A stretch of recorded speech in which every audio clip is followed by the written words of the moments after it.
In the history of Nigeria, a group of people has made their name known but for the wrong reasons. These people carved out a niche of terror and fear of Nigerian people and became some of the most dangerous individuals in the country. Without further ado, let's look at the top 10 in the list. Starting at number 10 with Lawrence and Nini, aka The Law. Back in the 80s, this guy struck fear into the heart of many as he rampaged through Benin City alongside his partner in crime, Monday Osubo. They were like a dynamic duo of terror, wreaking havoc in what was then known as the Old Bendel State, which we now call Edo and Delta State. And in this reign of terror came to a dramatic end on the 10th of December 1986 when he was finally nabbed in a daring operation led by Kayode Aunrero, a retired superintendent of police. He was caught red-handed at his house in Benin City, thanks in part to the tip-off from his girlfriend, who turned out to be a bit of a double-crosser. The capture wasn't without its fair share of action, and Nini got shot in the leg during the scuffle and was promptly whisked away to a military hospital. Unfortunately for him, things only went downhill from there. His injured leg couldn't be saved and he ended up losing it to amputation. Despite his handicap, Nini faced justice in court where he was sentenced to death by Justice James Omoagege of the Benin High Court. And on the 29th of March 1987, he met his end as he was executed for his laundry list of crimes by firing squad. Next up at number 9, we have Aminu Bala, also known as Wadume. This guy was no small time crook. He was a full-fledged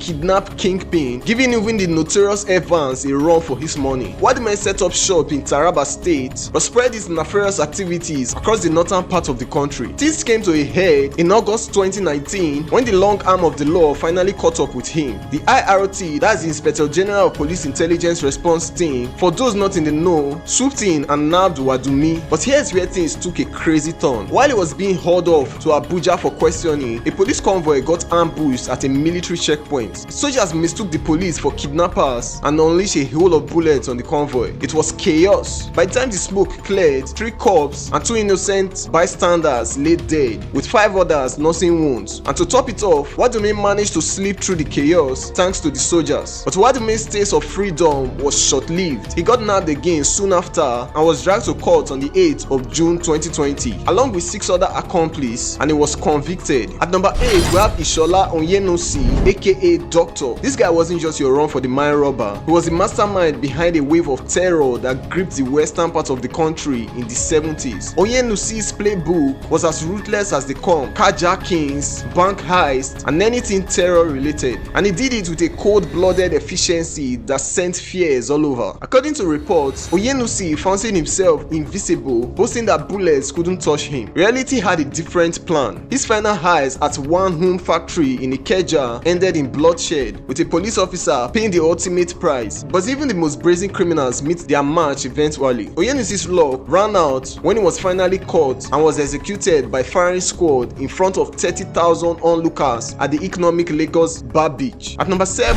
we have a bit of an interesting one: Rambo. This guy wasn't just your average street thug. He was a force to be reckoned with, terrorizing the southwest during the gritty 90s. Born and bred in Abeokuta, Ogun State, Rambo always made the headlines, and not in a good way. He was the mastermind behind a string of ruthless attacks where robbery and murder were just part of his daily routine. But here's where things get even more bizarre. Rambo was deep into the world of mysticism and believed in all sorts of rituals and human sacrifices. Despite his reign of terror, Rambo's story took a strange turn. After 7 time behind bars during Olusegun Obasanjo's regime, he had a change of heart and became a pastor. He went from leading a life of crime to preaching the gospel. You see, reports went around about his supposed demise, with some claiming he met his end in a police shootout. However, rumors persist that the person killed wasn't the real Rambo at all. In fact, a repentant criminal named Matthew Oluwanifemi has stepped forward, claiming to be the true Shina Rambo, and now lives a life devoted to serving a higher power. At number 6, we see the mighty Joe, also known as Isiaka Busari. He was the right-hand man of none other than Ishola Onyenosi, one of Nigeria's most feared bandits. When Onyenosi met his end, Mighty Joe stepped up to the plate, taking the reins of the gang and continuing their reign of terror across the southwestern part of the country. Mighty Joe had a method of recruiting ex-military personnel, turning his crew into a formidable terror team. Born in 1936 in Lagos, Mighty Joe's early life was marked by hardship. Growing up in a family of 7 with financial struggles, he dropped out of school and found himself drawn into the world of street boxing and political thuggery. It wasn't long before he joined forces with Dr. Ishola Bala in a series of daring armed robberies, carving out a name for himself as one of Nigeria's most wanted criminals. But Mighty Joe's reign of terror came to a swift end in 1973 when he was apprehended while attempting to rob a bar attendant. After a swift trial, he was sentenced to death on the 6th of June in 1973. He also met his fate at the infamous Lagos Bar Beach, facing a firing squad. Into the top 5 now, we have Tewase Akwaza, better known as Ghana. He was the kingpin of a ruthless militia group that terrorized entire communities in Benue State in the middle belt of Nigeria for over a decade. He left a trail of chaos and devastation in many communities, and between 2015 and 2020,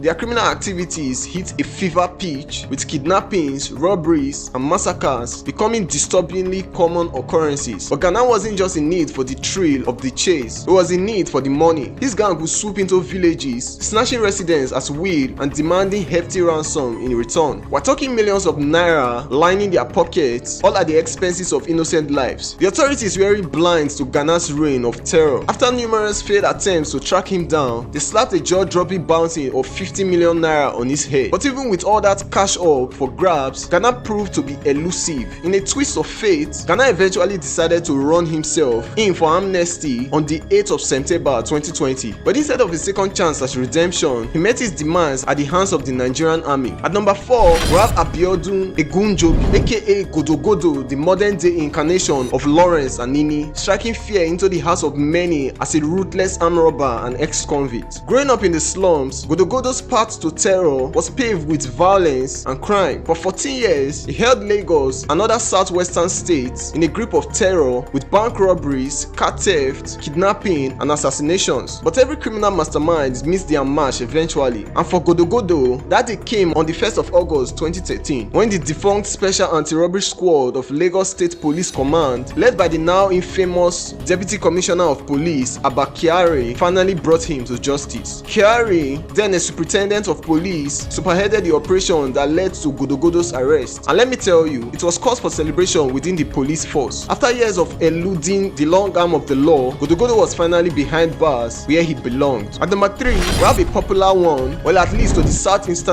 people, Okudili Ndiwe, better known as Dere Mama. He was full-fledged armed robber and kingpin of terror, wreaking havoc across the western part of the country in the early 2000s. Starting off as a pickpocket and street urchin, Dere quickly graduated to armed robbery when he was just 22 years old. And let me tell you, he didn't hold back. From robbing market women to hitting up banks, Dere's crime spree was as brutal as they come. During his reign of terror, Dere was responsible for the deaths of 25 policemen and at least 100 civilians. He was not a guy to be messed with. The mere mention of Dere's name was enough to strike fear into the hearts of traders and residents of Onisha and beyond. But as they say, every dog has his day. Despite the Nigerian police force's best efforts to nab him, it was the Bakassi boys who finally brought Dere to justice. On the 3rd of July 2001, he laid an ambush and intercepted him before parading him at the public market 6 days later and executed him. He was definitely one of the most feared criminals in the country. At number 2, we have Abu Muhammad Abubakar bin Mohammed al-Shikawi, better known as Shaka, the infamous leader of the Boko Haram terror group that held the entire northeast, especially Borno State, in a grip of fear for years. Initially serving as the deputy leader to the Boko Haram's founder Mohammed Yusuf, things took a sinister turn in 2009 when Yusuf was executed and Shaka stepped into the spotlight. From then on, he became the face of Boko Haram's reign of terror. Despite the numerous claims by the Nigerian government that Shaka had been killed, he always seemed to defy the odds, reappearing in viral videos to taunt authorities and boast of his criminal exploits. His group attacks on communities, towns, and abduction of locals, including innocent children, sent shockwaves throughout the region. One of the darkest chapters in Boko Haram's history was the 2014 abduction of the Chibok schoolgirls, a horrifying act that shocked the world and showed the brutality of Shaka's reign. But justice eventually caught up with him. Reports some time back revealed that Shaka met his end in May of 2021 when he killed himself by denotating a suicide vest during a confrontation with a rival splinter group loyal to ISIS, although it was just reports. Finally, at number 1,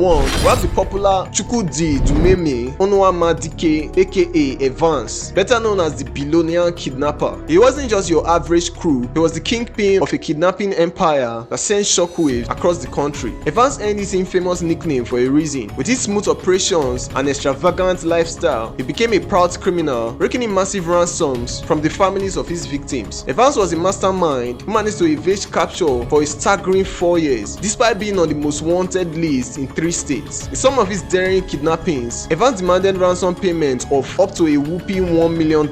Yeah, you heard that right. That's some serious cash. And he didn't work alone. Evans had soldiers, policemen on his payroll, acting as his eyes and ears on the inside. But justice eventually caught up with him. In 2017, a joint operation by the Lagos State Police Command and the Inspector General of the Police Intelligence Response Team finally brought Evans to justice. He was hit with a laundry list of charges, including murder, armed robbery, and unlawful possession of firearms. On the 25th of February 2022, the Lagos State High Court found Evans guilty of kidnapping and conspiracy, and he was sentenced to life imprisonment. The trial didn't mince words, noting Evans' lack of remorse and attempts to deceive the court despite overwhelming video evidence. So if you enjoyed the video, kindly click on the subscribe button and like. Click on the end screen on your left to watch the top 10 deadliest cult group you don't want to mess with.